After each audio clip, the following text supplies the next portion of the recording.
Hi everyone, welcome back. We're talking about prayer, and today I want to focus on the fact that we need to pray without doubting. Hebrews chapter 5 verse 6 says, "For he who comes to God must believe that he is, and that he is a rewarder of those who diligently seek him."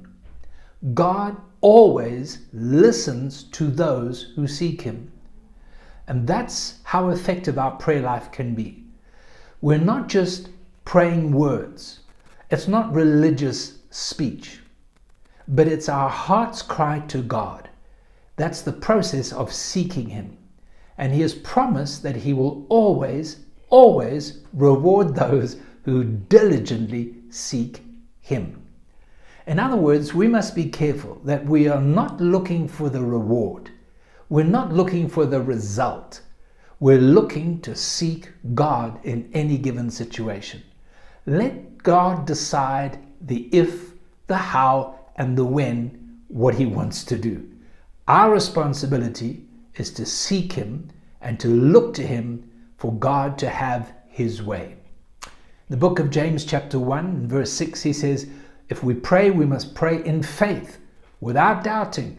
For he who doubts is like a wave of the sea, driven and tossed by the wind."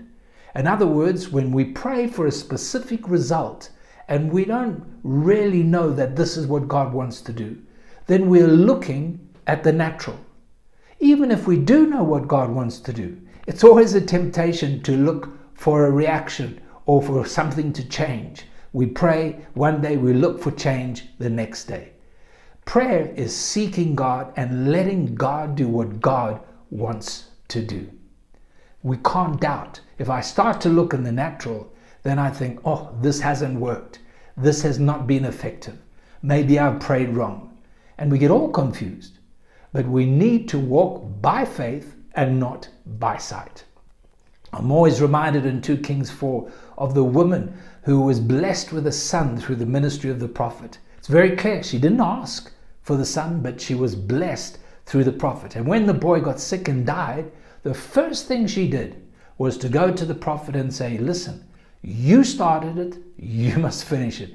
You gave me the boy, you're responsible for his life." That's what prayer is. That's what we're talking about.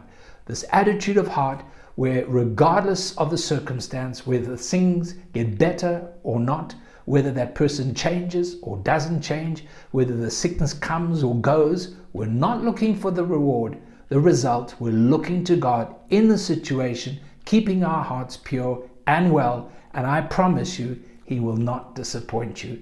Never, never will he do that. Pray without doubting. God bless you.